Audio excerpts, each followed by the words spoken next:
Good evening, and welcome to the Call of Eagles Week 3. We're excited for all of you that are joining us today from around the world, where we've got callers coming in from Haiti for the first time, Puerto Rico. Of course, we have our callers around the country. So far, it looks like about 11 cities are represented. And I'm also excited to see some of our military from overseas that are on the call. Thank you so much for being a part of this, and I'm looking forward to having a good experience. Our call today is in reference to customers. And the first thing that came to my mind when I looked at customers, I started looking at some of the great quotes that come around for people in business. And of course, I'm a computer guy, so I look to my own little world. And Steve Jobs showed something that I thought was very interesting. It's at the bottom of the screen. Get closer than ever to your customers. So close that you tell them what they need well before they realize it themselves. And I've experienced that in many times in doing my business, and I know people that have done the same. I've watched a friend of mine, Jack Manila, out of Portofino Pools in Jacksonville, Florida. He's built a company up from the ground up, basically using that approach to the point where he's created a blue diamond service so that his customers know they get the best that his company can possibly offer. But when I'm going around the country and working with people, I've found more and more often a lot of companies, traditional, non-traditional, brick and mortar, online, they have lost the face of their father. They have forgotten what it means to have a customer. And so we're going to focus today on looking at why is it that we're losing customers, and what is it that we're seeing in our customers' eyes. And the way I categorize that is saying we have customers that are getting depressed. And that's why our topic today is avoiding customer depression, improving your brand's first impression. Brought to you in part by Simply Sweeties. Now, I looked up the word customer. I know we use that word all the time, and most of you say, oh, somebody that spends money for a product. But of course, I had to go a little bit deeper than that.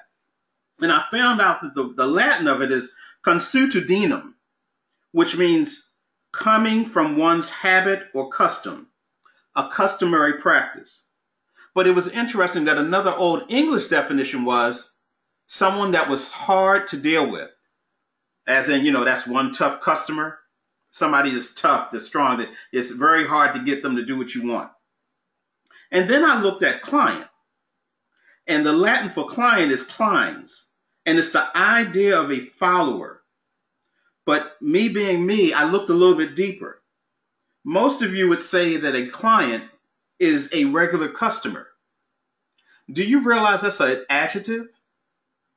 The noun for client is anyone under the patronage of another, a dependent. And it also is seeking the protection or influence of someone of power, someone of note. And I thought that was interesting. See, clients become clients because they get to the point where they trust you. They seek you. They believe that what you offer will give them a better sense of how they can live their life. It'll not only improve their quality of life, but it'll make them safer. They're secure. And when you've had a company that you've dealt with for years, that's what they make you feel. They make you feel safe.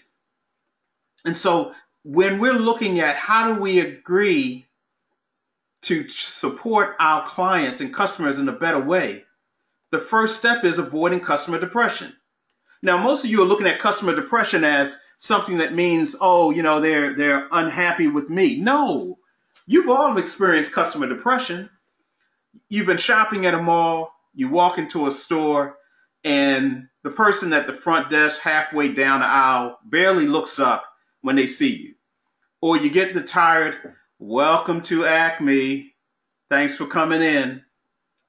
Everything about that experience is going to go downhill from there because you're already feeling like chattel. You're already feeling like you're a secondhand client.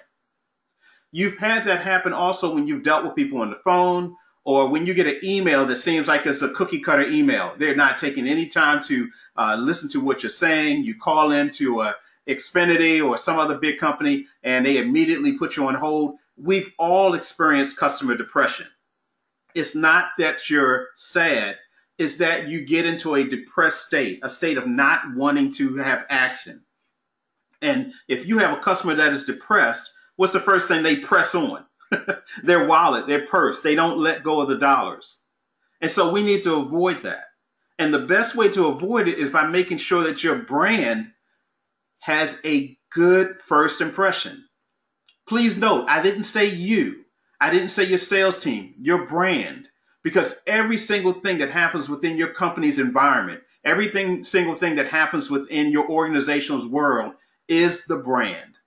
From how they dress, from how they talk, from how they follow up to every single interaction. If you have a nonprofit, every petition you make, every advocacy effort that you make, every time you go out and tell your story, you are creating a brand first impression.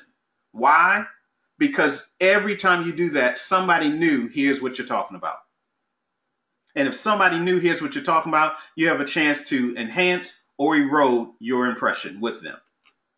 So we're going to look at two different areas, and this is just to get us started into this 30-minute call. We're going to look at my basic beliefs in customer relations, and then we're going to look at what is the source of your brand. Now, my first belief in customer relations is individual perceptions create the collective reality.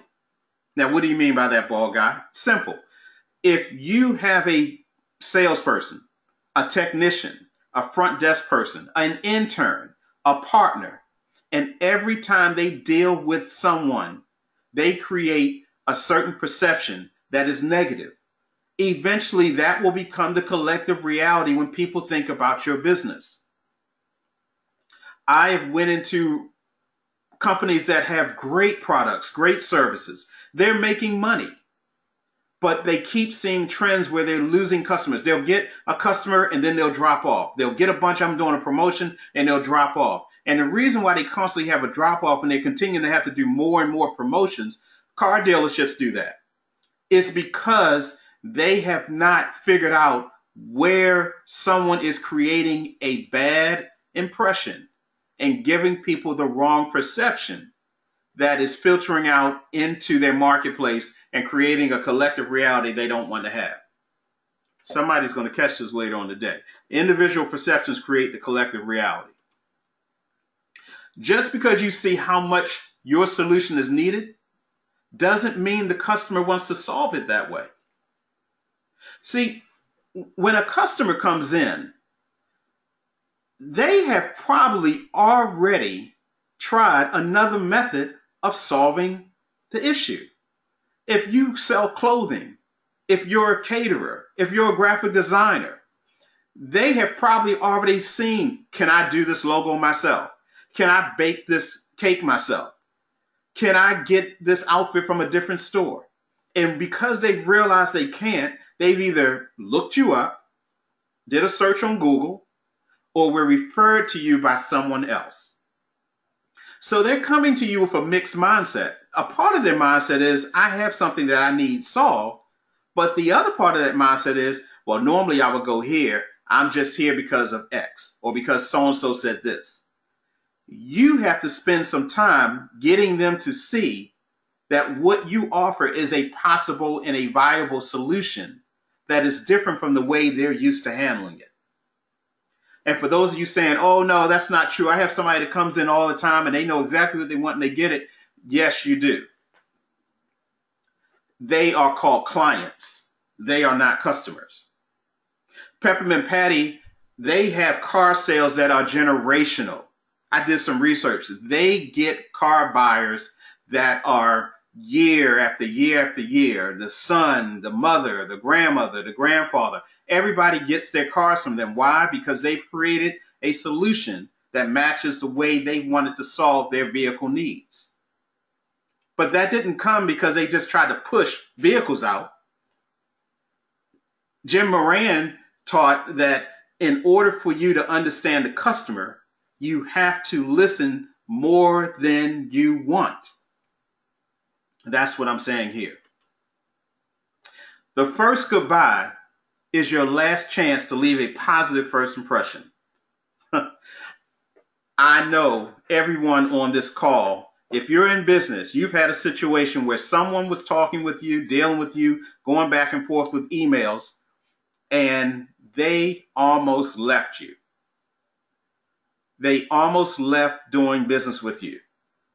The only thing that saved it is that you figured out some way to pour your butt out the fire to save the day. And they looked at you and said, you know, I was about to take my business elsewhere. You know, I was about to call Johnny down the street. No, I was going to take my pool business over to Acme. But you saved it. And that goodbye, that last interaction you had, gave them a positive first impression that made them say, you know what, I'm going to come back to you again, but make sure you don't have Johnny work on my car because Johnny doesn't know how to do anything. You may want to look at getting rid of him. You all have an opportunity to make sure your first goodbyes are better than they are right now. Every person who deals with me leaves with a part of me. The question is how they share that part with the next person. What is that talking about? Every single person that is in business has a certain essence, a certain way of doing business. It's your vision, it's your passion, it's your baby. You cook a certain way. You provide insurance a certain way. You babysit a certain way. You work with kids a certain way.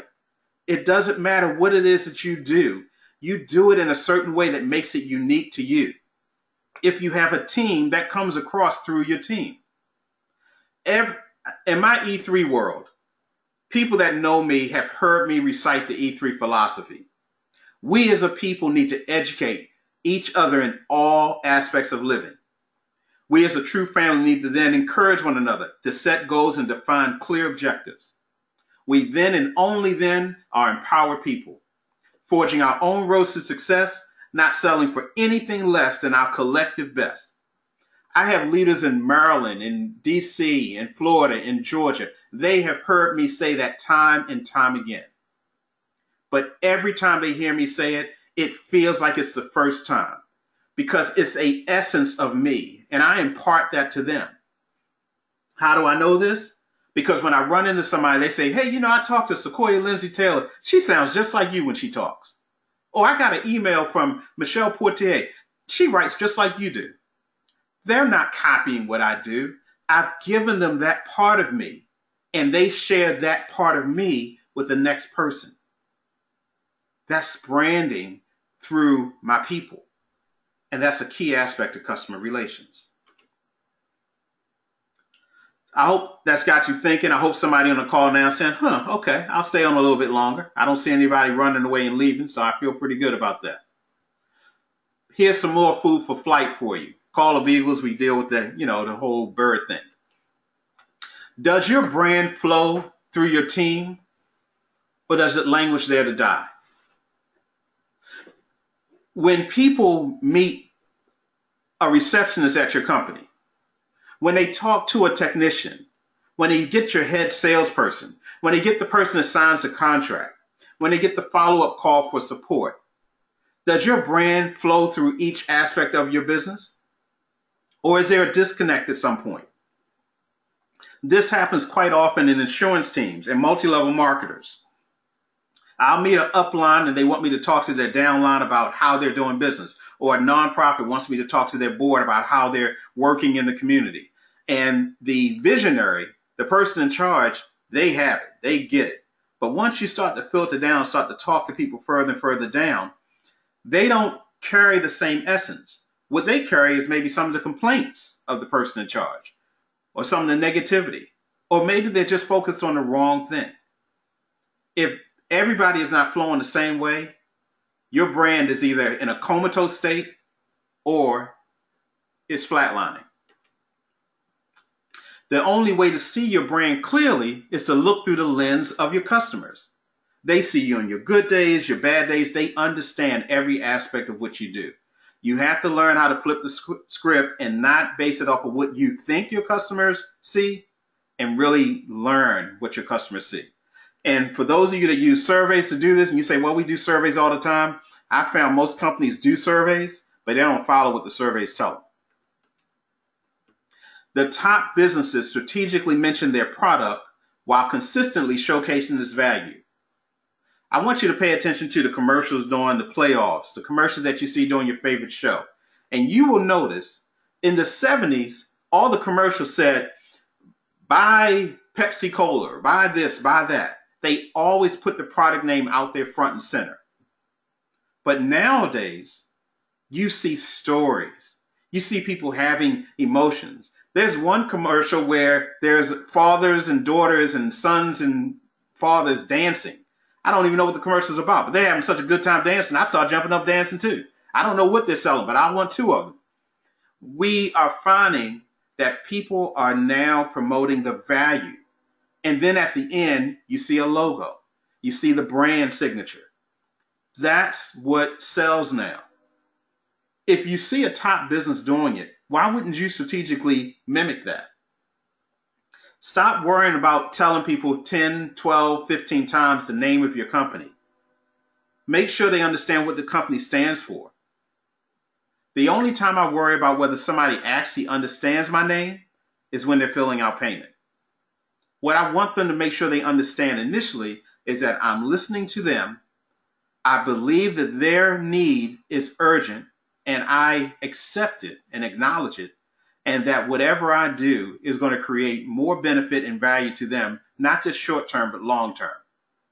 If I do that, whether they say E3, Eagle Soaring Management, DJ TV Chilling, it doesn't matter. They will always point to the right person, and that next customer will always get to me.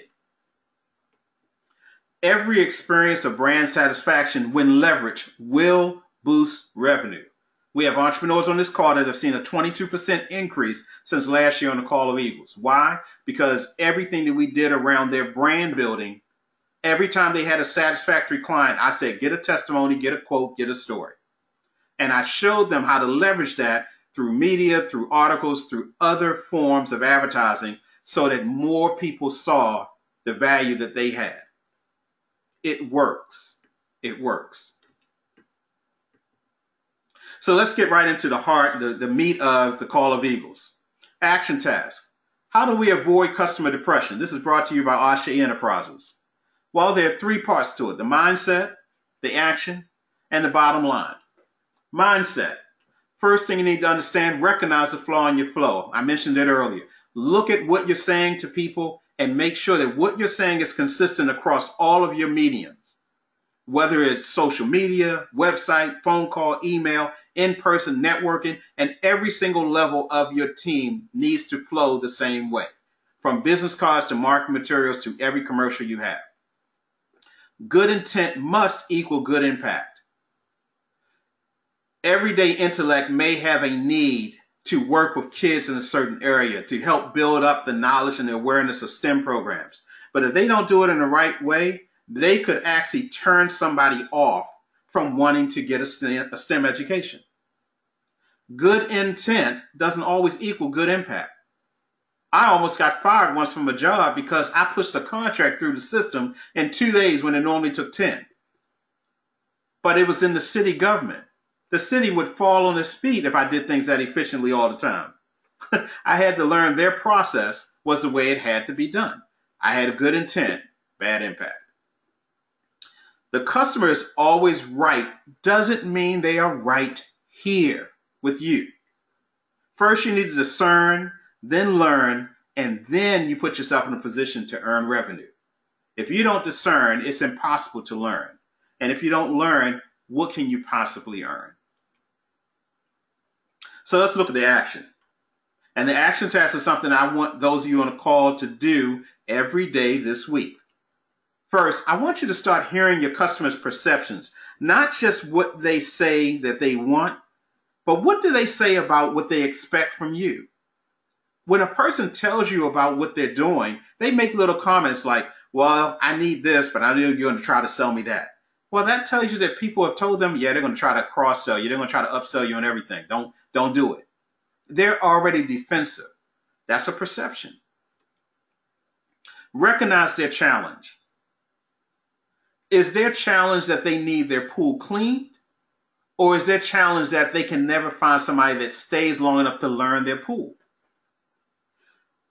Are they having problems finding the caterer, or do they have a problem finding a caterer that stays consistent in what they offer?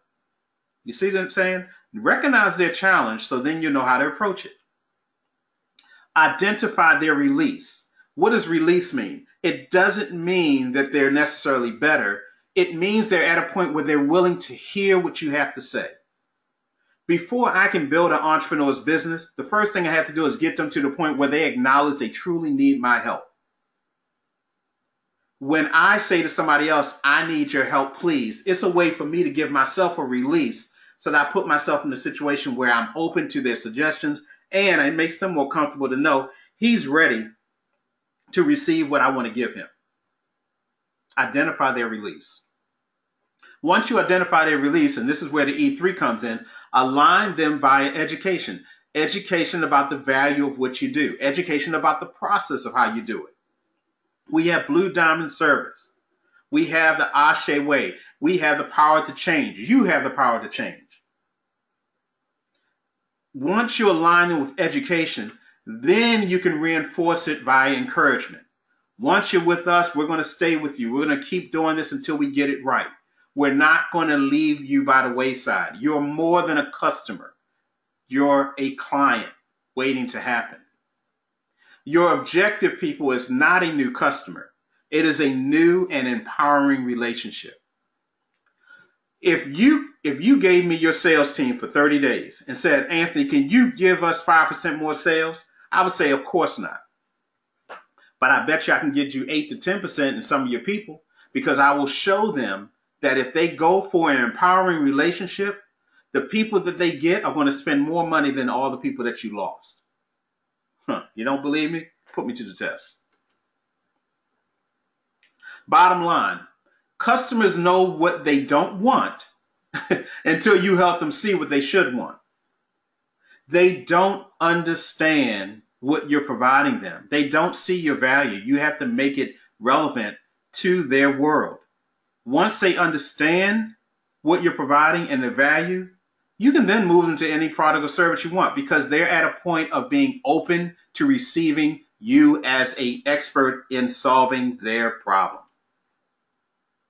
Your team is depressing your revenue and growth if they don't recognize their value in the process, and that it is a process. So when you're teaching your salespeople, I teach receptionists how to do computers. When I had a computer company, I taught my receptionists about RAM. I taught them about CPUs.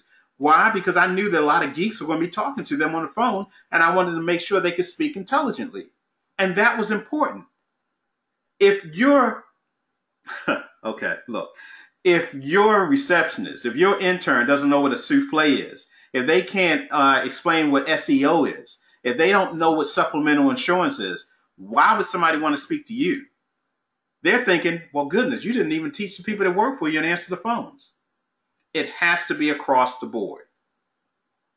An E3 approach, this is totally biased, an E3 approach to sales can change your one-time customers into repeat clients. Remember, clients, somebody that just is a following. I want a following. I want some of you to listen to this and say, wow, this is good stuff. I do want to hear this next week. That brings us to the exercise. Improving your brand's first impression, brought to you by two great companies, Design Effects and CNL Mobile Notary Service.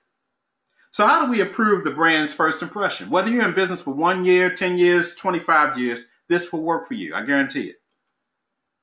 Pick your proper branding tool. When I'm saying your branding tool, I'm not talking about social media or your website.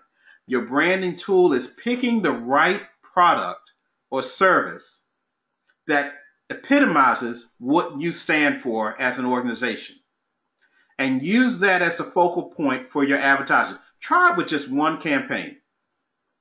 If I were to talk to a company, a car company, and they say, well, you know, we're real big on our sales and service. And I say, yeah, okay, but I noticed that when people come in here, they really gravitate towards this area of your lot. They seem to really like this. You have a kid-friendly area. Why not promote your family atmosphere, and that you understand and value the comfort of the family while they go through something that can be a very trying experience for a lot of people, buying a car. That's their branding tool. They may put that branding tool out in front of people on social media and things like that, but you have to know what tool within your product and service repertoire is worthy of putting out there to be promoted. I'm sorry, some of you are promoting the wrong thing in your business. And you're surprised when people aren't buying it. It's because it's not the thing that'll bring people in the door. It may get them back the second time, but it's not going to bring them in the first time. Put forth what your customers are asking for first and wait for it, because it's a process. If you put forth what your customers are asking for first, and the reason why I say that is because a lot of you try to sell a higher ticket item than what the customer is looking for. I do the opposite within Eagle Soaring and within E3. I tell people this is your most affordable option, and this is where I think you should look at first. I always tell somebody new to E3 that. Look at this level of being a part of E3. And then they will always ask the question, if I wait for it, they'll say, hey, but what if we want to do more marketing around the country? Funny you should ask. We do have another level that also provides opportunities for you to market and utilize our online database and our mass marketing emails. Well, what if we want to be involved with some of these different events you guys do and be a sponsor? I'm glad you brought that up. We have a higher level. You see what I'm saying? But I put forth what they want first, because I know if I do that, they'll get to what I want them to have eventually. And if they don't, what's wrong with that? They still become a customer, and I still have a chance to move them up the scale later. For the next 5 days, I am challenging those on the call to listen to what you say in response to what potential customers say. And here's a tip. Remove the pitch out your ear so you can hear better. Stop worrying about what you want to push to them and what your normal verbiage is, your rhetoric, and really hear what they're saying and respond accordingly.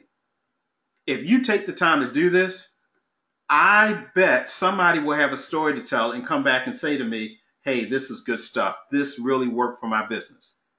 It could make you a sale. That brings us to 2 other sections of the Call of Eagles. The action task and the exercise is something I want you to do all throughout the week. If you are a multimillionaire business on this call, and I see 3 of you on here, or if you just started fresh, and I see about 6 or 7 of you on here, if you do the action task and do the exercise, and this is why the Call of Eagles is an accountability tool for you. I'm not going to make you do it. I'm not going to follow up on you. You're a grown person with a grown business, with a grown vision or a growing vision. Make this happen with you and your team.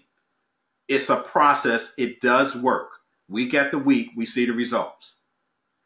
Financial challenge, and then we have the phrase of the week to round us out. Financial challenge this week, and we go through a challenge where starting at the beginning of the year, we have 2 challenges. One is $1 per week.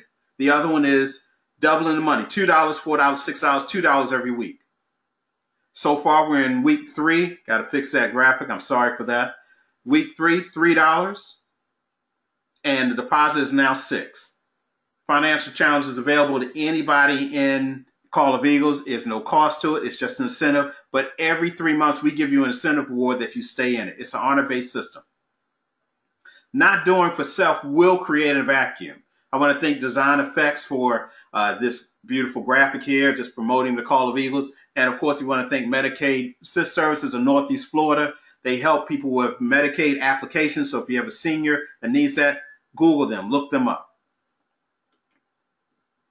That brings us to the phrase of the week, brought to you by Healing Women, Healing Nations of Northeast Florida, a great organization that helps women with trauma and abuse, and actually those that just need to reestablish, rejuvenate, and re-energize themselves as wholesome people, business and personally. Thank you for sponsoring the phrase of the week.